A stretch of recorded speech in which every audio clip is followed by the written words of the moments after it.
기적은 어디선가 누군가를 위해 일어난다. 그러나 그것은 갑자기 일어나는 것이 아니다.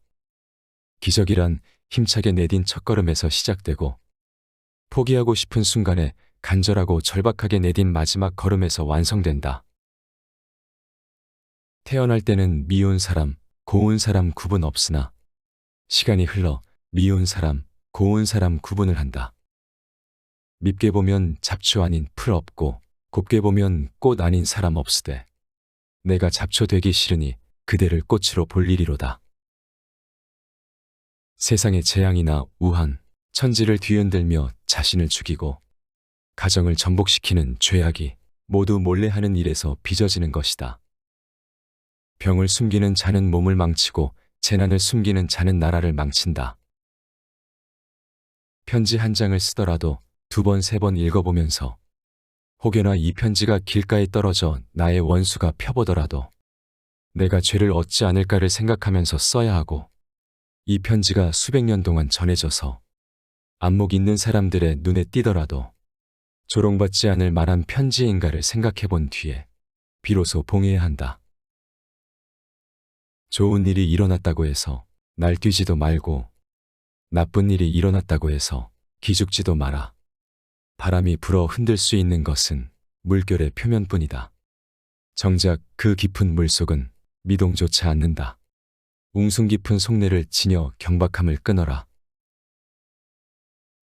쉬지 말고 기억하자. 그러나 기억은 흐려지고 생각은 사라진다. 머리를 믿지 말고 손을 믿어라. 쉬지 말고 적어라. 부지런히 기록하라. 습관처럼 적고 본능으로 기록해라. 기록이 있어야 기억이 복원된다. 성공의 길은 다양하지만 실패의 길은 폭이 하나뿐이다. 하나의 길이 막혔다고 해서 실패한 것은 아니다. 다른 길을 찾아보라. 그러나 길을 찾기 어렵다면 앞서 난 발자국을 따라 밟아본다. 먼저 간 사람이 길을 냈다면 나 또한 그 길을 따라 걸을 수 있다. 거센 파도와 아찔한 늪지대를 극복하고 기술과 학업에 부지런히 노력하는 동안 늙음에 이른 것도 알지 못했다. 이런 인생이야말로 하늘이 내게 준 복이 아니겠는가. 독서하라. 세상은 나를 힘들게 하고 세상의 모든 일을 내 힘으로 해결할 수 없지만 책은 나를 살게 하고 책은 나를 움직이게 하고 책은 나를 크게 도와준다. 기술을 천히 여겨서는 안 된다. 인간과 짐승을 구별하는 것이 인륜만 존재하는 것이 아니다. 학문이 마음을 움직인다면 기술은 몸을 움직인다. 마음과 손과 발이 같이 움직여야 사회가 균등 있게 발전하게 된다. 겸손은 사람을 머물게 하고 칭찬은 사람을 가깝게 한다. 넓음은 사람을 따르게 하고 깊음은 사람을 감동케 한다. 실수를 인정하는 것은 어렵다. 그러나 길이 멀다고 해서 거꾸로 걸을 수는 없는 것이다. 정해진 길을 바꾸기란 어렵다. 그러나 걸음은 내가 바꿀 수 있다. 조급함을 버려라. 인생은 속도를 겨루는 시합이 아니다. 비바람에 버티고 세월을 견뎌야 나이테가 쌓이니 조급해하지 말라. 고되더라도 힘주어 뻗은 걸음이 발자국이 깊고 느리더라도 우직한 걸음이 가장 먼 곳을 간다.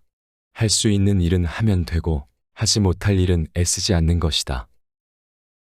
말을 잘하는 것은 유창하게 하는 것이 아니라 때와 장소, 상황에 맞게 하는 것이다. 허물을 지적하는 말은 나의 잘못을 고백하듯 조심스럽게 해야 겨우 상대에게 닿는다. 가까운 사이일수록 애틋하게 여기고 익숙한 사이일수록 어려워하라. 털려고 들면 먼지 한 톨 없는 이 없고 덮으려고 들면 못 덮을 허물 없으되 누구의 눈에 들기는 힘들어도 눈 밖에 나기는 한순간이더라. 한두 끼 굶는다고 비쩍 마르지 않고 한두 끼 배불리 먹는다고 금세 표가 나는 것은 천한 짐승들의 일이다. 상황의 작은 변화에 일희일비하는 것은 군자의 몸가짐이 아니다. 이랬다 저랬다 감정의 기복이 잦은 것은 내면의 수양이 그만큼 부족한 탓이다. 절제하라. 적게 먹는 것은 건강을 유지하는 비결이다. 말을 조심하라. 귀가 얇은 자는 그 입도 가랑잎처럼 가볍고 귀가 두꺼운 자는 그 입도 바위처럼 무겁다. 드러나지 않는다고 해서 보는 사람, 듣는 사람이 없다고 하지 마라. 남의 말을 할 땐 자신의 말처럼 조심하라. 나이가 들면서 눈이 침침한 것은 필요 없는 작은 것은 보지 말고 필요한 큰 것만 보라는 뜻이요. 귀가 잘 안 들리는 것은 필요 없는 작은 말은 듣지 말고 필요한 큰 말만 들으라는 것이고, 이가 시린 것은 연한 음식 먹고 소화불량 없게 하려 함이고, 걸음걸이가 부자연스러운 것은 매사에 조심하고 멀리 가지 말라는 것이니라.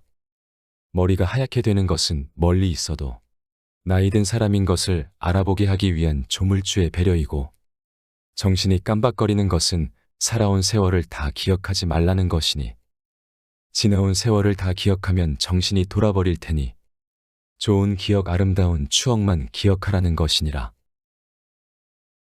무기는 설사 100년 동안 쓸 일이 없다 해도 단 하루도 갖추지 않을 수 없다. 가장 빠른 지름길은 지름길을 찾지 않는 것이다. 회복이란 이전으로 돌아가는 것이 아니라 이전과 확실하게 결별하는 것이다. 양식 많은 집은 자식이 귀하고 자식 많은 집엔 굶주림이 있으며, 높은 벼슬아치는 멍청하고 재주 있는 인재는 재주 펼길 없다. 아비가 절약하면 아들은 방탕하고 아내가 지혜로우면 남편은 바보이다. 완전한 복을 갖춘 집 드물고 꽃이 활짝 피면 바람은 불기 시작한다. 이처럼 세상이 뜻대로 되지 않아도 세상 일이란 이런 것이로구나 하며 나홀로 웃는 까닭을 아는 이 누가 있을까?